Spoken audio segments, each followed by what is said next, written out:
नमस्कार, प्राइम संवादमा हार्दिक स्वागत छ। म दृष्टिबाणी धिताल। प्राइम संवादमा आज हामी कुराकानी गर्नेछौँ माओवाद र माओवादसँग उब्जिएका विभिन्न चरणका आकांक्षा, त्यसले सुरुवात गरेका उत्प्रेरणा, जागरुकता, त्यसपछि अहिलेको स्थिति जुन निराशाको स्थितिबाट अगाडि बढ्दै गरेको स्थितिमा हामी पुगिसकेका छौँ।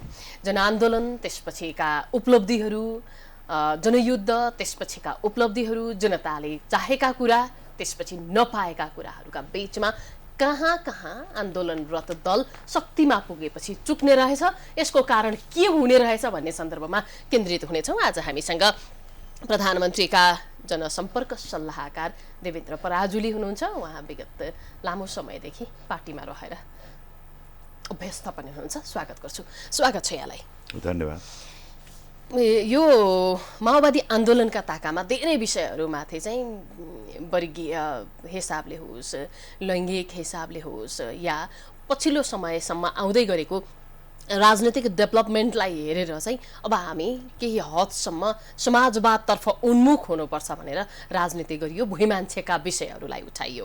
त्यही प्रसङ्गमा, त्यही क्रियाकलापहरूमा व्यथिति हो, यो कुसंस्कार हो, यो सामन्तवादको एउटा प्रक्रिया हो जसलाई चाहिँ अझै हामी बढाइरहेका छौँ भनेर संस्कृत भाषालाई चाहिँ निमित्यान्न पार्न खोजियो, विद्यालयहरूमा पढाउन रोक लगाइयो, पुस्तकहरू जलाइयो। हिजो प्रधानमन्त्रीज्यूले यिनै कार्यक्रमको भव्यताका साथमा एउटा किसिमले दीक्षान्त समारोहमा सहभागी भई दीक्षितहरूलाई फेरि हौस्याउनु भएको छ, खुसी तुल्याउनु भएको छ। कसरी लिन सकिन्छ? यहाँले जुन प्रश्न राख्नुभयो, हामी कहिल्यै पनि संस्कृत भाषाको विरोधी थिएनौँ। हामी कुनै अमुक भाषाका विरोधी र कुनै अमुक भाषाको समर्थक होइनौँ। हामीले त्यति बेला उठाएको कुरा अर्कै थियो। त्यो भनेको विद्यालयमा अनिवार्य रूपमा संस्कृत पढ्नुपर्ने कुरा, यो बहुभाषिक नेपाली समाजमा सुहाउँदो कुरो भएन, त्यसरी लाद्नु भएन भन्ने प्रश्न हामीले त्यति बेला उठाएको। र अहिले जहाँसम्म संस्कृत विश्वविद्यालयको कुरा छ, अब त्यसलाई बहुभाषिक विश्वविद्यालय बनाउनुपर्छ, संस्कृत मात्रै होइन। त्यसलाई मुख्य बनाएर अरू भाषामा पनि पठन पाठन हुने बहुभाषिक विश्वविद्यालयको अवधारणामा हामी जानुपर्छ भनेर हामीले प्रश्न उठाएको। हामी संस्कृत भाषाका विरोधी होइन, म फेरि दोहोऱ्याएर भन्छु। तर पनि त्यो किसिमले, जुन किसिमले चाहिँ किताबहरू जलाइयो, पढाउँदै गरेका शिक्षकहरूलाई गलत्याएर निकालियो, हामी त्यति बेला पढ्दै थियौँ, हामीले त्यो देखेका छौँ। त्यो स्थिति किन सृजना गरियो? त्यति बेला रचनात्मक प्रभावकारी रूपमा भूमिका निर्वाह गर्न सकिएन कि अहिले पछुतो भएको? होइन, त्यसो होइन। हामीले त्यस्तो गलत्याएर निकालेकै जलाएकै होइन। अब हाम्रो निर्देशनभन्दा बाहिर गएर कस्तो हुन्छ भने आन्दोलन भनेको नापेको तौलेको जस्तो हुँदैन। हामी जुलुसमा गइराखेका हुन्छौँ, उताबाट त्यसलाई रोक्नलाई सरकारले अथवा राज्यले सुरक्षाकर्मीहरूको परिचालन गर्छ, अनि त्यहाँ ढुङ्गा हान्ने त कुनै योजना भएकै हुँदैन, अनि कसैले ढुङ्गा हानिदिइहाल्छ। अनि त्यस्ता कुराहरूलाई हामीले ठुलो विषय बनाउनु हुँदैन भन्ने हो। हजुर, पछिल्लो समय अलिकति विवादित भएको अर्को विषय पनि छ। हामी थोरै समय छ, धेरै कुराकानी गर्नुपर्ने भएकाले जम्प गर्दैछौँ। भारत भ्रमण अलिकति विवादित बन्यो। केही देशका कुराहरू उठाउनु पर्थे, उठेनन् भनेर विवादित भयो। केही कुराहरू भौतिकवादी चिन्तनबाट अगाडि बढ्दै गरेको एउटा नायकले आध्यात्मिक चिन्तनतर्फ चाहिँ पाइला चाल्यो भनेर पनि विवाद भयो। एउटा मान्छेले आफ्नो जीवनमा के गर्न पाउँछ, के गर्न पाउँदैन, त्यो प्रधानमन्त्रीले गर्न पाउने रहेछ रहेनछ भनेर व्याख्या गर्नुपर्दाखेरि पशुपतिनाथको भ्रमण गर्नलाई भारतको दर्शन गर्नुपर्ने परिस्थितिबाट माओवाद अझै पनि अगाडि नै हो। जहाँसम्म पशुपतिनाथको कुरा छ, त्यो जुन विवादहरू, जलहरीका कुराहरू उठे, सबै कुराहरू उठे, त्यो कुरा त अझ अर्को कुरा हो, हामी जान्छौँ त्यसमा पनि। प्रधानमन्त्रीज्यू त्यो निरीक्षणमा पनि जानुभएको। जहाँसम्म इन्डिया भारत भ्रमणको कुराहरू छ र त्यो विषयमा भारत भ्रमणबाट हाम्रो देशले के उपलब्धि हासिल गर्यो होइन, दीर्घकालीन रूपबाट जुन हाम्रो ऊर्जा व्यापारका कुराहरू छन्, त्यसै गरी हामीले अन्तर्राष्ट्रिय त्यहाँ हामीलाई जुन प्लेन त्यो रुटका कुराहरू छन्, त्यसै गरी बङ्गलादेशसम्म हामीले बिजुली बेच्नलाई बाटो पाउने कुराहरू छ, पञ्चेश्वरका कुराहरू छन् भने पञ्चेश्वरको कुरामा त त्यति धेरै बहसै भएन नि। जे होस्, अब हामीले धेरै कुराहरू प्राप्त गरेका छौँ, राम्रो भएको छ।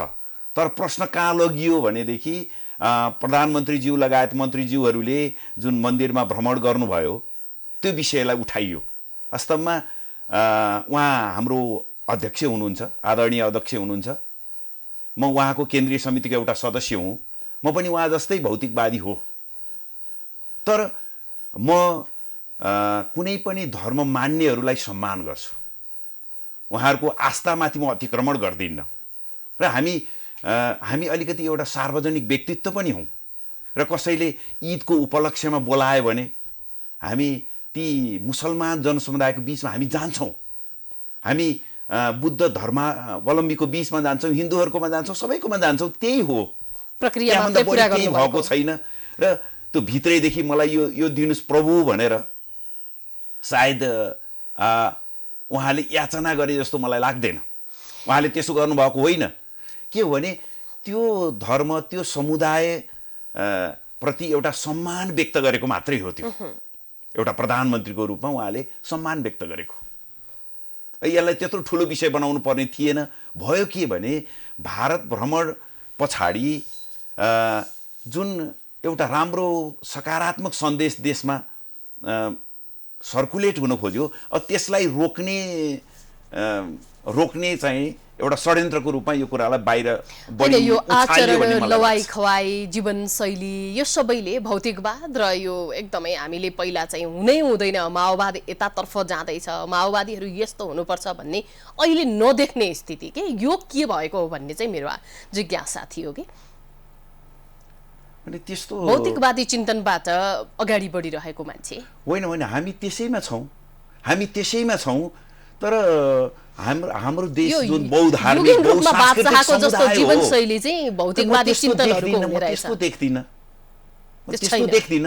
तर यो मान्छेले जे जति हामीले मानव समाजले, मानव सभ्यताले जे चिज सिर्जना गरेको छ त्यो उपभोग गर्नको लागि नै हो।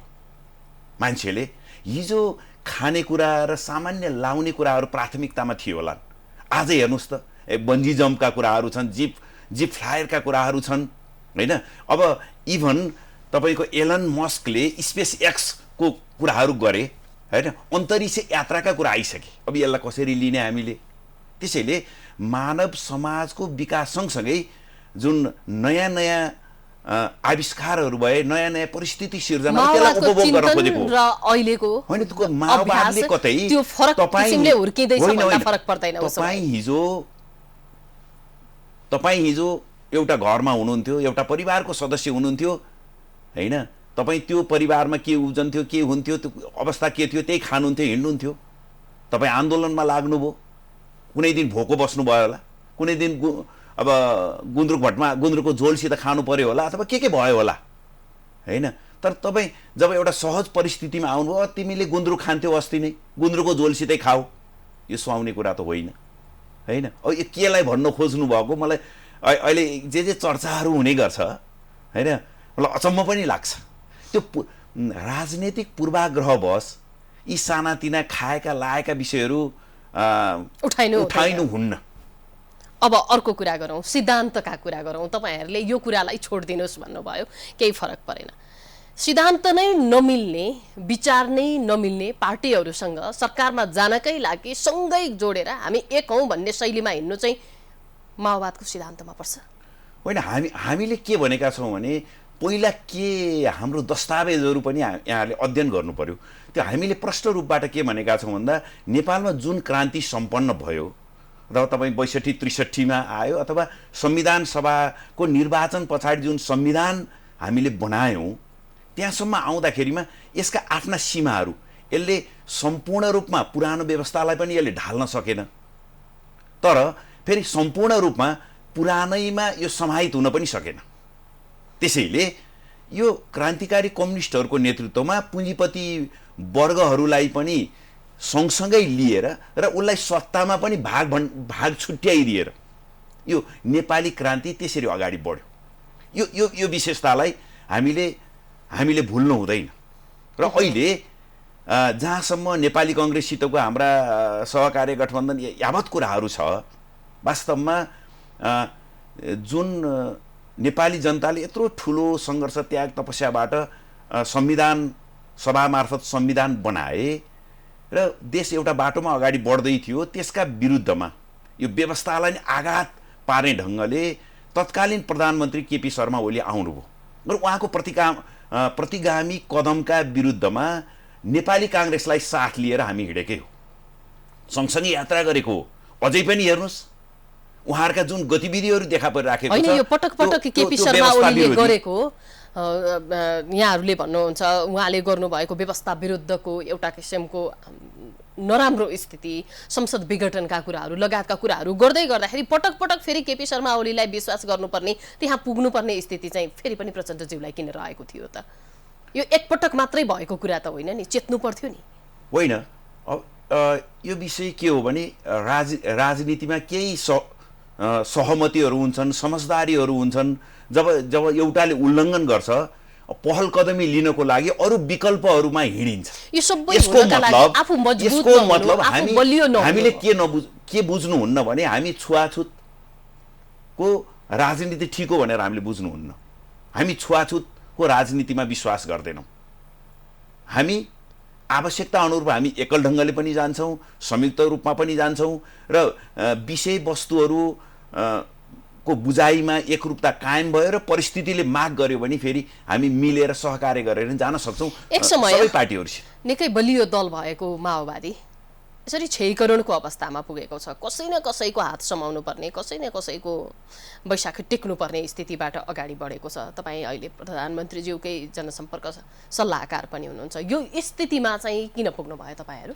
अब यसको पछाडिको कारण भनेको जब हामी जनयुद्धबाट आयौँ, त्यो जनयुद्धबाट आइसके पछाडि जुन अब शान्ति प्रक्रियामा आइसके पछाडि विभिन्न मतहरू पार्टीभित्र रहे, तर त्यसलाई हामीले व्यवस्थित गर्न सकेनौँ र साङ्गठनिक रूपले व्यवस्थित हुन नपाउँदै हामी टुटफुट विभाजनको शिकार बन्यौँ र जसले त्यसको परिणाम हो भन्ने लाग्छ।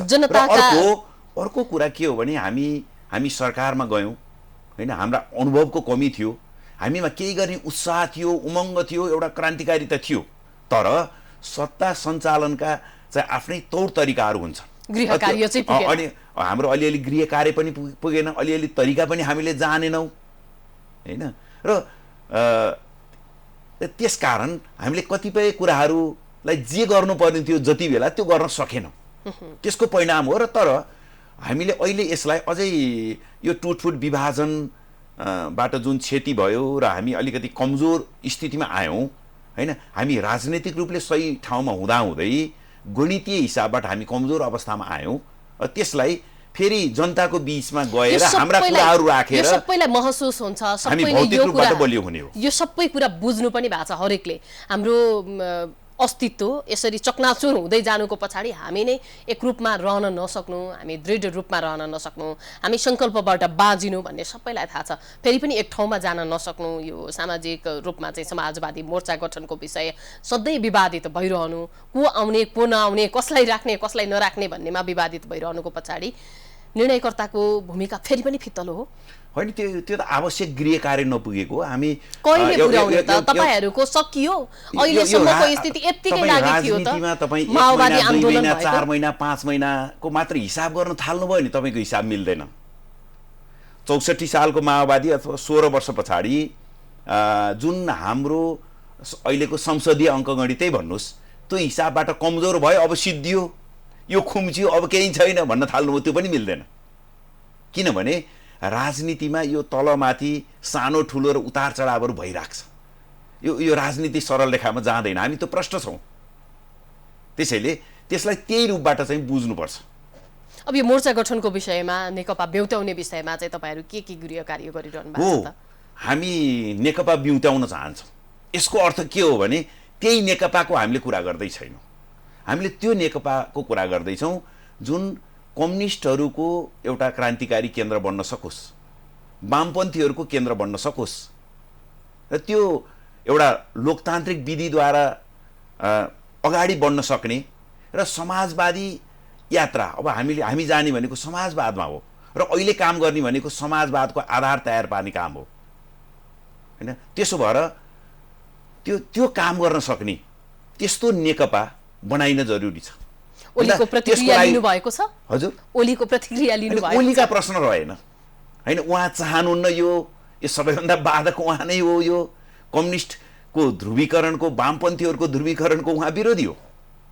त्यसकारण त्यहाँभित्र पनि सोच्दैछन् ती साथीहरूले, जो कम्युनिस्टहरू वामपन्थीहरू एक ठाउँमा आउनुपर्छ र एउटा सबल आन्दोलन निर्माण गरे समाजवादको यात्रामा जानुपर्छ भन्ने कुरामा सहमत हुनुहुन्छ। उहाँहरू पनि त त्यहाँ सङ्घर्ष गर्दै हुनुहुन्छ। विप्लवहरू आउन सक्ने सम्भावना छ। फेरि पनि बाबुराम भट्टराईले पनि अझै पनि मन्तितो पारिरहेको स्थिति पनि देख्न सकिन्छ। यो विषयमा फेरि सबैजना एकै ठाउँमा नभएपछि वाम एकताको र वाम ध्रुवीकरणको विषय कसरी औचित्यपूर्ण हुन्छ? होइन, यो त प्रयत्न गर्दै जाने हो, प्रयत्न गर्दै जाने हो। के कति सम्भव हुन्छ हैन, अब त्यो कुराहरू गर्दै फेरि थप बाँकी रहेका कुरामा हामीले प्रयत्न गर्ने हो। बाबुराम भट्टराईको सन्दर्भ पनि त्यही हो, अथवा विप्लवजीहरूको सन्दर्भ पनि त्यही नै हो र हामी उहाँहरूसित अहिले निरन्तर छलफलमै छौँ। यो युद्ध अपराधको एउटा श्रृङ्खला मात्रै भएको जस्तो देखियो कि एकदम उग्र रूपमा आउने, त्यसले केही क्षणिक प्रभाव पनि पार्ने, उत्साह पनि जगाउने, अनि बिस्तारै त्यो चाहिँ सकिनेको स्थितिबाट अगाडि बढ्ने। माओवादीको स्थिति त्यस्तै हो कि तपाईहरु उठ्दै हुनुहुन्छ अझै भन्ने कुरासम्म पुगेको छ? तपाईले जुन शब्द प्रयोग गर्नुभयो, गलत शब्द प्रयोग गर्नुभयो, त युद्ध अपराध के भन्नुभयो, त्यस्तो होइन। यही आन्दोलन हो जसले यो देशमा यत्रो ठुलो युगान्तकारी परिवर्तनलाई सम्भव तुल्यायो। राजतन्त्रको अन्त्य, संघीयता, समानुपातिकता, समावेशिता, धर्मनिरपेक्षता, यस्तो ठाउँमा हामी आइपुग्यौँ।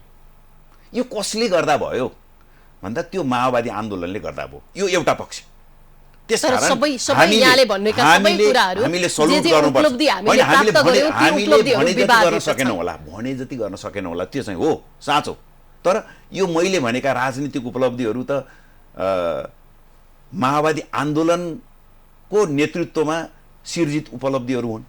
यो कुरालाई पहिला स्वीकार गर्नुपर्छ। अब यो राजनीतिक उपलब्धि सँगसँगै हामीले व्यवस्था त बदल्यौं, तर अवस्था बदल्ने कुराहरू हुन सकेन।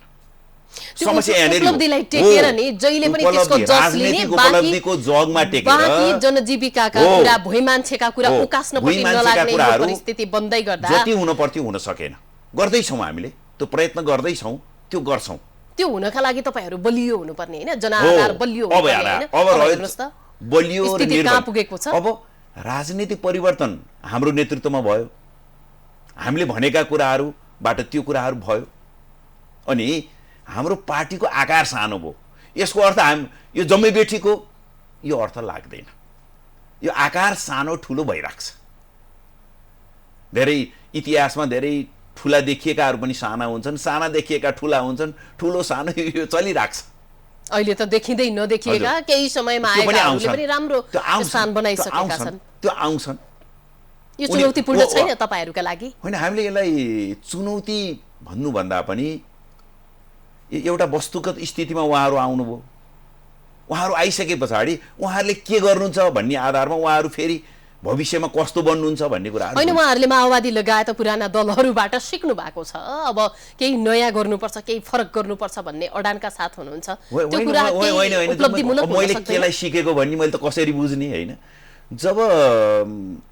जब यो भुटानी प्रकरण आयो, नक्कली शरणार्थी प्रकरण आयो हैन, अथवा चाहिँ यो मिटर ब्याज पीडितका कुराहरू आए, जब हामी त्यहाँ तिनीहरूका विरुद्धमा सशक्त ढङ्गले अगाडि बढ्दै थियौं, त त्यो नयाँ भनिने राजसपाहरू त यहाँबाट सरकारबाट अलग हुनुभयो नि त। यसलाई कसरी बुझ्ने? उहाँहरू भनिदिनुहुन्छ। उहाँहरूको फरक यति कुरा के हो भने, उहाँहरूको हामी त एउटा लामो राजनीतिक श्रृङ्खलामा एउटा पृष्ठभूमिमा आयौँ। जनतासित जोडिएका हाम्रा राम्रा पक्ष पनि छन् र थोरै नराम्रा पक्ष पनि छन्। यसले के गर्यो, दायित्व सिर्जना गर्यो। हामी आन्दोलनमा लागिसक्दा नबाहिरिएको भएदेखि तपाईहरु अनुकूल रूपमा उहाँहरु सरकारमा रहिदिनु भएको भएदेखि चाहिँ पार्टी राम्रो भइदिने हैन। प्रतिपक्षमा मैले त्यो भन्दै छैन। कस्तो बेलामा कसले के गर्दैछ हामी त्यो भुटानी शरणार्थी प्रकरणमा उनीहरू कुनै पनि सम्झौता नगर्ने मुलाहिजा नगर्ने भनेर हामी प्रस्तुत हुँदैछौँ सरकारको तर्फबाट। उहाँहरू त्यति बेलै अलग हुनुहुन्छ। अब यसलाई हामीले कसरी बुझ्ने? होइन, माओवादीले पनि त भौतिकवादको चिन्तन देखाएर अध्यात्मवादको स्थितिमा अगाडि बढेर मुलाहिजा देखाएको होइन। भौतिकवाद भनेको र हामी त्यहाँ मन्दिरमा एउटा समुदायले श्रद्धा गर्ने सम्मान गर्ने कुनै धार्मिक स्थलमा त्यति मात्रै हो त। धार्मिक स्थलमा उपस्थित भएको कुरालाई अब हामीले यो आध्यात्मवादी हो के समय धेरै छैन। हामी अलिकति पछिल्लो सरकारका गतिविधि र भ्रष्टाचार नियन्त्रणमा जुन किसिमको पहल कदमी छ यो पनि सराहनीय छ, एउटा उदाहरणीय काम पनि भइरहेको छ। तथापि पछिल्लो समय अब भाइटल रूपमा रहेका पहिलाका वरिष्ठ व्यक्तिहरूको मुद्दालाई चाहिँ अलिकति सामान्यकृत गरिँदैछ कि भन्ने विषय पनि चर्चाका साथ उठ्ने गरेको छ। सरकार भ्रष्टाचारको विरुद्धमा कहाँ छ, कस्तो स्थितिमा छ? चुनौती र सम्भावना दुईटै विषयमा थोरै कुरा गरौँ। प्रधानमन्त्रीले स्पष्ट रूपमा भनिसक्नु भएको छ, हामी बरु सरकार छोडौँला, हट्नु पर्यो हामी हटौँला, तर यो मुद्दामा हामी सम्झौता गर्दैनौँ। भ्रष्टाचारको विरुद्धमा सरकारबाट हट्ने बित्तिकै, सरकार ढल्ने बित्तिकै फेरि यो मुद्दा त ओझेलमा पर्ने भयो नि। यो दुईटैलाई मिलाएर चेक एन्ड ब्यालेन्सको अवस्थाबाट चाहिँ सरकार अगाडि बढ्नु कुरा के हो भने हामी यसमा कसैलाई उन्मुक्ति दिँदैनौँ। त्यो गठबन्धन सम्बद्ध जो अहिले जसलाई अभियोग लगाइएको छ उहाँहरू हुनुहुन्छ अथवा हुनुहुन्न, तर तपाईँ देख्नुहुन्छ यही नक्कली शरणार्थी प्रकरण हो जसका कारणले अहिले सदन तातिराखेको छ। तर प्रश्न अरू नै उठाएर तातिराखेको छ। अरू प्रश्न उठाउने विषय त्यहाँ छ। त्यहाँ जुन पोलिएका पात्रहरू छन् त्यो पात्रका कारणले प्रमुख प्रतिपक्षी दल अहिले सदनमा एकदम असन्तुलित ढङ्गले प्रस्तुत भइराखेको छ। प्रतिपक्ष मात्रै होइन, सरकारमा रहेकै सत्तारूढ दलकै सांसदहरू पनि एकदम तीव्र र व्यग्र रूपमा प्रहार गरिरहनु भएको छ त सरकारलाई। त्यहाँ उठाएको विषय अलग छ। उहाँहरू सदन अवरुद्ध गर्ने त्यो ढङ्गबाट आइराख्नु भएको छ। अहिले अभद्र ढङ्गले प्रस्तुत हुने कामहरू भइराखेको छ। जब हामी यो नक्कली शरणार्थी प्रकरणमा दृढतापूर्वक चाहिँ लाग्यौँ, उहाँहरू सदनमा अलिकति अवरोध सिर्जना गर्ने, प्रधानमन्त्रीमाथि सरकारमाथि नभएका आरोपहरू लगाएर एउटा माहौललाई अर्कोतर्फ चाहिँ मोड्ने प्रयत्न गरिराख्नु भएको छ। तर कारण चाहिँ अर्कै हो। उहाँहरूले उठाएका कारणहरू होइनन्, ती कारणहरू होइनन्। के कारण छन् त ती? होइन, कारण हामी जसरी गइराखेका छौँ त्यसले उहाँहरूलाई कहीँ न कहीँ छुनेवाला छ। उहाँहरूले त्यो प्रश्न बुझिसक्नु। त्यो कारकको पक्ष को हुन सक्छ? यहाँले भन्नुभएको त्यो कोही कसैबाट चलेको अथवा कोही प्रताडित भएको, हामीले देखिसक्नु। तपाईँले बुझ्नुहुन्छ, सबैले बुझ्नुहुन्छ कि ती दलहरूसित सम्बद्ध विभिन्न पात्रहरू विभिन्न भ्रष्टाचारदेखि लिएर यस्तो राष्ट्रद्रोहसित सम्बन्धित मुद्दामा मुछिनु भएको छ।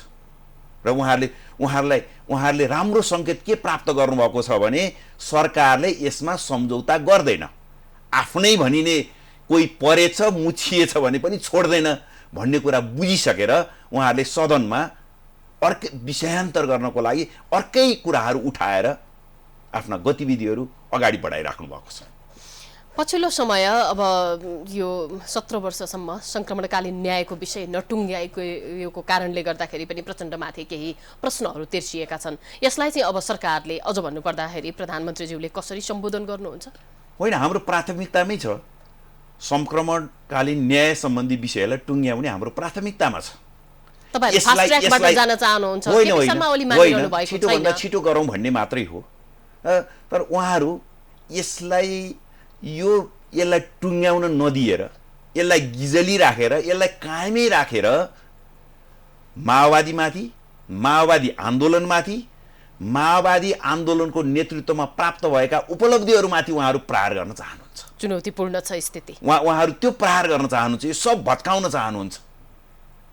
त्यसैले यो नहोस् भन्ने चाहनुहुन्छ। तर हामी यसलाई टुङ्ग्याउन चाहन्छौँ। यसले द्वन्द्वका घाउहरूलाई बल्झाउने होइन, अनि यसलाई मलमपट्टी लगाउन, यसलाई साम्य पार्न, यसलाई मेलमिलापमा लैजान र कतिपय अलि जघन्य प्रकृतिका मुद्दाहरूको सन्दर्भमा दण्डित पनि गरेर हामी एउटा न्याय स्थापित गर्न चाहन्छौँ, हामी शान्ति स्थापना गर्न चाहन्छौँ, हामी फेरि हिजोको जस्तै द्वन्द्वमा यो देशलाई लैजान चाहँदैनौँ। त्यसकारण हाम्रो यो प्राथमिकतामा छ यो सत्य निरूपण लगायतको विषय। अब यही बेलामा तपाईहरू हामीले ल्याएको व्यवस्थाप्रति कसैले प्रश्न उठाउन सक्दैन भनिरहनु भएको छ। हामी खुसी छौँ, यति धेरै परिवर्तनहरू भएका छन्, त्यो बिस्तार अगाडि बढ्दैछ भनिरहनु भएको छ। त्यसको ठ्याक्कै पछाडि सँगसँगै व्यवस्था परिवर्तनका आवाजहरू उठ्न लागेका छन्। संसदमा ती आवाजहरू अझै बाक्लिएको स्थिति छ। पूर्व राजा पनि केही एक्टिभ भएको स्थिति देख्न सकिन्छ। यसको सङ्केत होइन, यो अचम्म त यो देशमा के छ भने हामीले देखेनौँ हिजोका राजा महाराजाहरूको ससुराली कहाँ हो? इन्डिया होइन। ती बिहे गरेर आएको भोलिपल्टैदेखि हाम्रा चाहिने महारानीहरू बनेन, ती दरबारका सदस्य बने अनि भविष्यमा हाम्रा महारानीहरू बने हो। त्यसैलाई बोक्ने शक्तिहरू मधेसमा जसले नागरिकता पाउन पर्ने हो र वैवाहिक कारणले फेरि उनीहरू जोडिए पछाडि नेपालीको रूपमा नागरिकता पाउनु पर्ने, त्यसमा प्रश्न उठाएका छन्। अचम्म लाग्दो छ के स्थिति। यो भारतसँग रोटी बेटी र भारतसँग नेपाल राजनीतिको दरबारियाले गर्दा गरिरहनु एक थरीलाई पाच्चे रहेछ। दरबारहरू पनि भूमिगत हुँदा त्यही गएर बसेर यत्रो ठुलो उपलब्धि हासिल गरेको होइन। यो सबैलाई छ, दरबारियालाई मात्रै होइन। पूर्व पश्चिम यात्रा गर्नको लागि हामीले भारतको मार्ग त हामीले प्रयोग गरेको हो। भित्रबाट अलिकति सेक्युरिटीको थ्रेटहरू हुन्थ्यो, त्यसकारण अलिकति बाहिर बोर्डर बाहिर निस्क्यो, त्यहाँबाट पूर्वबाट पश्चिम प्रधानमन्त्री हुनका लागि पनि भारतको यो पटक पनि तथास्तु रहेको होइन। त्यस्तो होइन, हामी कोही तथास्तु होइन। तथास्तु हुने भए त हिजो अस्ति सधैँ हुन्थ्यो होला, होइन? तथास्तु होइन। अनि भारतलाई पनि त नेपालसँग आफ्ना आफ्ना किसिमका हाम्रा छिमेकीहरू हुन्। चीनको पनि केही चासोहरू छ, भारतका आफ्ना चासोहरू छन्, होइन? उहाँले त्यो कुराहरू राख्नुहुन्छ। हाम्रा आफ्ना चासोहरू छन्, हाम्रा आफ्ना अप्ठ्याराहरू छन्, उहाँहरूका आफ्ना अप्ठ्याराहरू छन्। संगठन विस्तारको विषय थोरै कुराकानी गरौँ, हामी कार्यक्रमको अन्त्यमा आइसकेका छौँ। अब संगठन विस्तार हुनै नसक्नुका कारणले पहिला भएका कुराहरू गुट उपगुटमा परिणत हुनुका कारणले गर्दाखेरि माओवादी क्षयीकरणको अवस्थामा गएको कुरा तपाईहरूले माने पनि नमाने पनि यो जनमतको आधारलाई हेर्ने हो भने तथ्याङ्क छँदैछ, प्रष्ट हुन्छ। अब बलियो भएर जानका लागि चाहिँ के गर्ने हो? हामीले अगाडि चैत वैशाखमा 2 महिने जनसम्बन्ध सुदृढीकरण सम्बन्ध र सङ्गठन सुदृढीकरण अभियान सञ्चालन गऱ्यौँ। त्यसको समीक्षा हुन त बाँकी नै छ। त्यस पछाडि हामी अहिले एउटा प्रशिक्षणमा हामी स्कुलिङको कार्यक्रमहरू अहिले जिल्ला तहको पनि सकेर अलि स्थानीयमा पनि आउँदैछौँ, केही जिल्लाहरूमा चाहिँ बाँकी छ। र हामी त्यो वैचारिक राजनीतिक प्रशिक्षणको चरणमा हामी छौँ र हामी यस पछाडि फेरि एउटा समीक्षा गर्छौँ र अब सङ्गठनात्मक रूपबाट अब हाम्रा अरू सबै ठिक छ। हाम्रो अप्ठ्यारो भनेको के हो भनेदेखि साङ्गठनिक व्यवस्थापन हामीले कसरी गर्ने, हाम्रो कार्यदिशालाई हामी समाजवादमा चाहिँ जाने भनेका छौँ। समाजवादको तयारीको चरणमा हामी छौँ, त्यसको आधार तयार पार्ने हामी भनेका छौँ। त्यो अनुरूपको साङ्गठनिक विचार छ। एउटा साङ्गठनिक संरचना अनि सङ्गठन सम्बन्धी नीति, कार्यकर्ता सम्बन्धी नीति, यो बारेमा हामी अलिकति विहङ्गम छलफल गर्दैछौँ। त्यो छलफल गरेर हाम्रो विचार, आखिर विचारलाई कार्यान्वयन गर्ने त नेता कार्यकर्ता सङ्गठनले नै हो। त्यो बारेमा हामी अब छिटै त्यहाँ केन्द्रित हुँदैछौँ। यो युद्ध अपराध भनेर लेनिन बेस्ट लगायतले अहिले फेरि पनि हामी बाल सैनिकलाई चाहिँ न्याय दिएन, बालबालिकालाई त्यति बेला नचाहिने ढङ्गबाट प्रयोग गरियो भनेर यो मुद्दा अहिले अलिकति सतहमा आएको छ। यो विषयमा उनीहरूले न्याय पाउनुपर्छ कि पाउँदैन? बाबुराम र प्रचण्डलाई सर्वोच्चले कारण देखाउ आदेश जारी गरेको छ। अब कुरा के बुझ्नु पर्यो भने लेनिन बिस्टहरू जस्तो मान्छेहरू छन्। लेनिन बिस्टले के गर्यो भने जब शान्ति प्रक्रियामा आयो ऊ माओवादी अझ त्यो सेनाकै पछाडि लागेर गयो, जनमुक्ति सेनाको पछाडि लागेर गयो। अनि त्यही बसिराखेपछि अनि प्रमाणीकरणको कुरा आयो। आइसके पछाडि जति पुरानो देखाउन सक्यो त्यति पाइन्छ अरे भनेर कसले लगाइदियो। अनि उसले म यति वर्ष पुरानो भन्दा त हिसाब गर्दा त उसको उमेर नपुगेको देखियो। भएको त्यही हो। ऊ बाल सैनिकको रूपमा माओवादी आन्दोलनमा आबद्ध भएको हुँदै होइन, तर ऊ पछिल्लो चरणमा माओवादी पार्टीमा अथवा सेनामा जे भए पनि माओवादीमा जोडियो र प्रमाणीकरणको बेलामा उसले आफूलाई अलिकति ठुलो देखाउन धेरै समय यहाँ लागे भन्दाखेरिमा, हिसाब गर्दाखेरिमा ऊ एउटा बाल सैनिक जस्तो देखियो। भएको त्यही हो। बालबालिका प्रयोग भएको थिएन। थिएन। खैर यो विषयमा बहस छुट्टै गरौँला, आजलाई समय सकिएको छ। यहाँलाई धेरै धेरै धन्यवाद। धन्यवाद। दर्शकवृन्द, प्राइम संवादमा आज हामीले देवेन्द्र पराजुलीसँग कुराकानी गर्यौं। प्रधानमन्त्री पुष्पकमल दाहालका जनसम्पर्क सल्लाहकार हुनुहुन्छ। व्यवस्था स्थिति जे भए पनि भुइँमान्छेका विषयहरू, भुइँमान्छेका आवश्यकताहरू जसले भए पनि पूरा गरिदिएदेखि राष्ट्र समुन्नततर्फ उन्मुख हुन्छ नै, यिनै विषयमा हामी केन्द्रित रहेर कुराकानी गरेका थियौँ। समय सकिएको छ, हामी सबैलाई बिदा दिनुहोस्। नमस्कार।